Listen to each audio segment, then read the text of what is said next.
예, 시청자 여러분.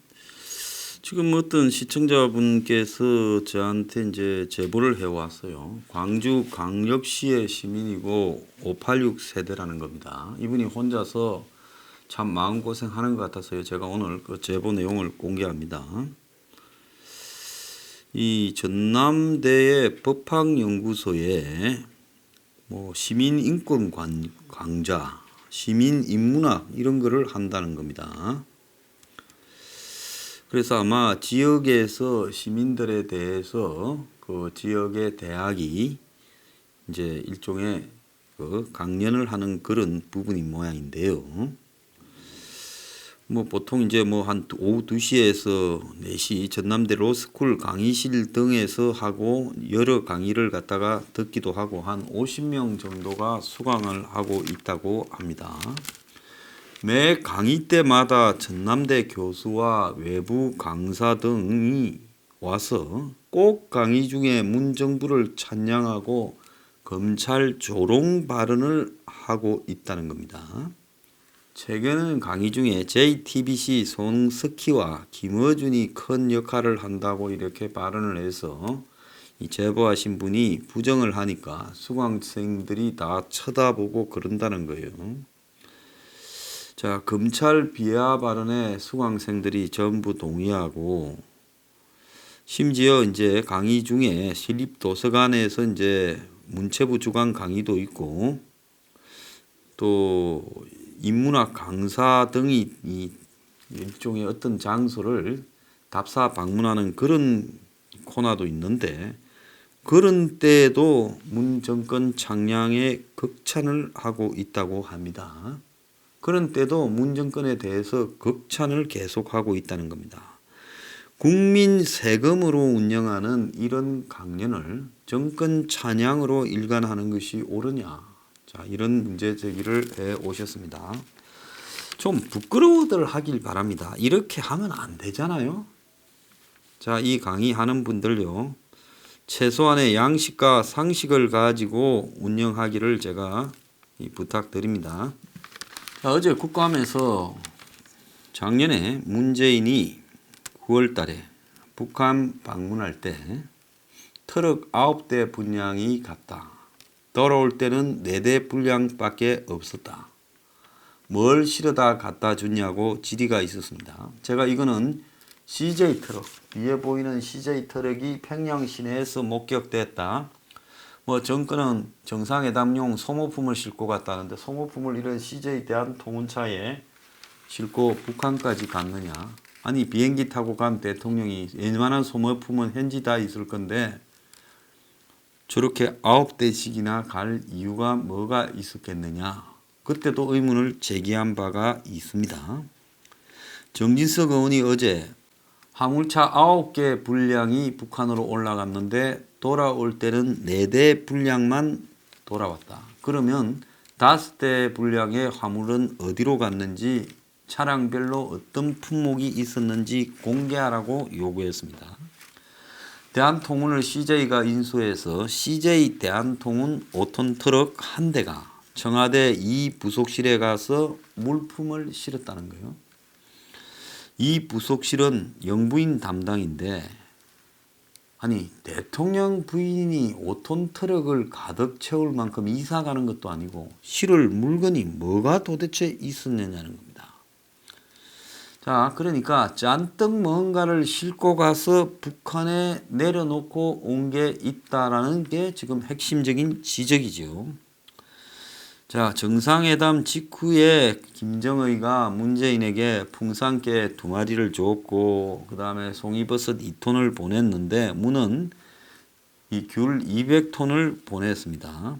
그 외에는 주고받은 알려진 선물은 일체 없습니다. 작년 2월 달에 평창 올림픽 할 때도 만경봉호에서 뭐 선물을 실어줬다, 차를 실어줬다 온갖 소문이 난무했습니다. 통일부는 차량별 물품 리스트가 없다고 이렇게 말했고요. 관세청에 따르면 차량별 물품 목록과 박스 개수를 정리한 리스트가 있는데 관세청은 리스트에 따른 박스 개수만 확인했지 내용물은 우리가 확인 못했다 했습니다. 통일부 장관은 해당 물품은 세부 확인이 필요하지 않은 포괄적으로 차 한 대, 박스 몇 개 이런 식으로 된 승인 품목이고 선물, 소모품, 현장 비품이 대부분이다.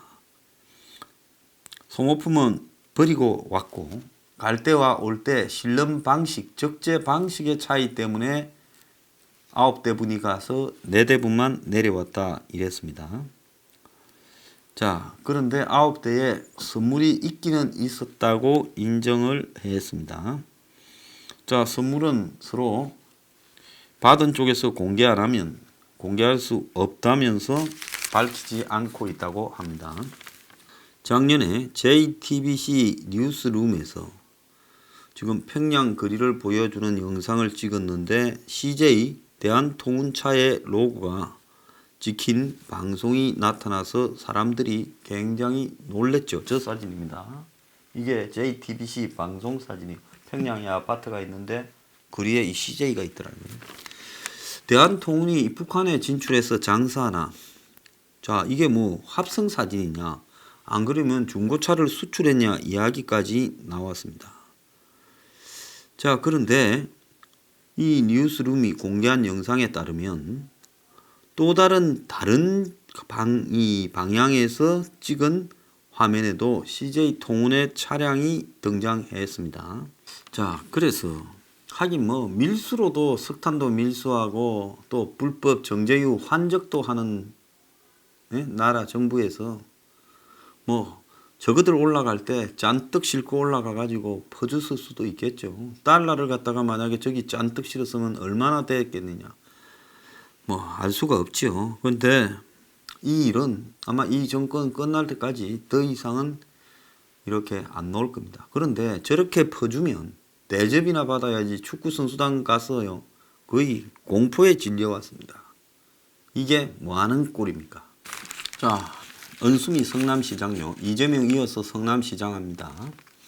이 사람은 지난번에 민주당의 비례대표가 하다가 그 다음에 이제 그만뒀고 그러다가 청와대 가서 비서관을 하다가 또 작년에 시장 선거, 성남시장 선거에 당선되어서 지금 성남시장을 하지요.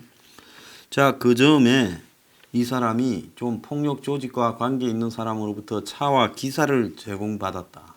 그래서 지금 재판에 넘어가 있습니다. 그런데 재판부가 공짜 차량이 봉사라니 윤리의식에 문제가 있다라고 항소심 첫 재판에서 은수미를 비판했습니다. 시장직을 유지하는데 직결된 중요한 요소다. 다음 기일까지 네가 이 문제를 바라보는 네 입장을 정해라. 이렇게 지금 말을 했습니다. 사실은 이것도 좀 봐주려고 이렇게 말을 했는지 모르지만은 보통은 이렇게 말하지 않고 판사가 때려버리면 되죠. 자, 그런데 은수미가 판사 앞에서 차량하고 기사를 제공받으면서 이것도 자원봉사라고 하는 말을 믿었다는 것은 재판부가 볼 때는 너무 순진하고 세상 물정을 모르는 것 같아. 성남시의 인구가 100만인데 그걸 책임지는 시장이 이런 윤리의식을 가졌어야 되겠나, 이렇게 어제 판사가 말을 했다는 겁니다. 조폭 출신 사업가로부터 운전사와 차량을 무상으로 지원받아서 1심에서 벌금 90만 원을 때렸죠.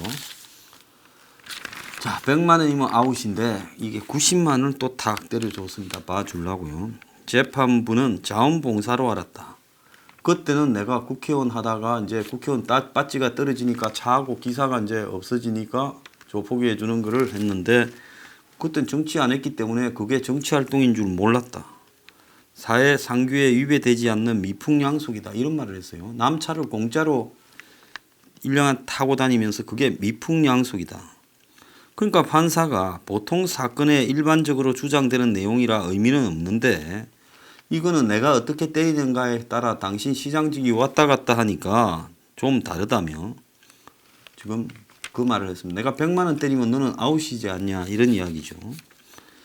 판사는 성남시 공무원이 똑같은 편의를 받았고 자원봉사하는 줄 알았다. 그냥 나 1년 동안 태워주는 줄 알았다고 주장하면, 당신은 당신 밑에 있는 사람이 그렇게 말하면 업자한테 그렇게 편의 제공받고 당신은 뭐라고 할 거냐. 이거는 변호인이 그냥 법을 벗어나기 위해 하는 소리지 당신이 진짜 그렇게 생각하는지 궁금하다고 말을 했습니다. 변호인은 이 활동이 정치 활동이 아니라 생계 활동이라고 주장한다.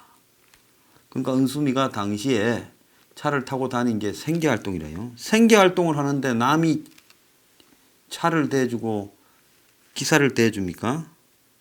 이해가 안 간다. 제공받는 동안에 임금은 고사하고 차의 유지비, 그러니까 차수리 비용, 그 다음에 기름값, 도로비 한 푼 안 냈다는 거예요. 자, 은수미는 누굽니까? 조국과 함께 산호맹의 핵심 멤버였다고 합니다. 그래서 이전까지 은수미 하면 뭐 노동운동가, 사회운동가로 정치 들어오기 전까지 산호맹 활동한 그런 경력이었는데, 그런 사람이 어느 순간에 조폭한테 차와 운전사를 1년간 제공을 받는다? 자, 그게 노동 전문가로서 가능한 일인지 심각한 노동 착취가 아닌지 의문이 든다. 이 훌륭한 판사네요. 자, 국회의원 하기 전에 한국노동연구원 부연구위원을 지냈고, 이제 뭐 산호맹하고 빵에 갔다 와서 뭐 학위 땄겠죠. 그리고 2013년에는 국회의원이 돼서 민주당의 노동 담당 원내 부대표를 맡아 있었습니다. 재판부는 이 은수미에 대해 네가 어떻게 답변하는가가 앞으로 내가 2심에서 널 어떻게 때릴지에 중요한 결정이 되니까 다음 재판할 때까지 네가 네 생각을 정리해 오라고 이렇게 말을 했습니다. 네한테 불리한 말은 안 해도 된다. 내가 강요하는 건 아닌데 네가 알아서 한번 해봐라고 이야기를 했습니다. 판에 온 지지자들이 한숨을 쉬었다는데요. 이거는 판사가 내가 당신한테 시장직 박탈직을 때려도 당신은 양심이 없는 것 같으니까 감수해라고 한 이야기를 경고한 것이죠. 은수미는 국회의원을 2016년 이제 6월 달에 5월 30일 날 그만뒀어요. 임기가 끝나가. 출마는 안 했어요. 2016년 6월부터 2017년 5월, 그러니까 은수미가 이 정권 들어서 7월 달에 이제 또 비서관으로 들어갑니다. 청와대. 그러니까 국회의원 그만두고 비서관 들어갈 때까지 1년 잠깐 노는 동안에 조폭 출신 이 사업가에게 또 그가 보낸 기사에게 95번에 걸쳐서 차량 편의를 받았고, 그래서 그것이 교통비에 해당되는 부분만큼을 정치 자금을 불법 수수를 했다는 겁니다. 이 코마 트레이더 임원인 이 배모 씨의 소개로 최 씨라는 사람이 기사로 일을 하면서 차량은 코마 트레이더의 렌트 차량이고, 그리고 월급도 200만 원씩 코마 트레이더에서 받았다고 합니다. 자, 제가 이런 모습을 보면서요, 이거 정말 도대체 이념이 뭔가라는 생각이 듭니다. 저는 20대에 한참 운동을 할 때 주사파도 아니고 무슨 뭐 PD도 아닌 독자적으로 누구한테 소속받지 않고 사회운동을 했습니다. 학생운동도 했고요. 왜? 그런 것들 잠깐 보니까 다 거짓말 같아서 그냥 내가 내 사상으로 하자고 했습니다. 그래도 거기에 얽혀있는 여러 인간관계나 저런 부분 때문에 벗어나지 못하고 30대 중반까지도 했고, 그 이후에도 크게 거기서 벗어나지 않은 생활을 하고 왔어요. 그리고 내 사고도요, 20대에 비해서 크게 벗어나지 않은 생각을 하고 또 살고 있습니다. 그런데 이런 사람들은 도대체 산호맹은 뭐고 그 이후의 삶은 뭐고 정치인으로서는 뭐고요. 조국과 은수미를 보면서요, 한국의 제일 빨갱이가 산호맹인데 한국의 제일 빨갱이는 이렇게 돈과요, 접대와 스폰서와 뇌물을 좋아하느냐. 자, 80년대 때 무슨 운동 이야기를 하고 혁명 이야기를 했던 사람들을 만나면요, 전부 아구통을 때려버리고 싶은 심정입니다.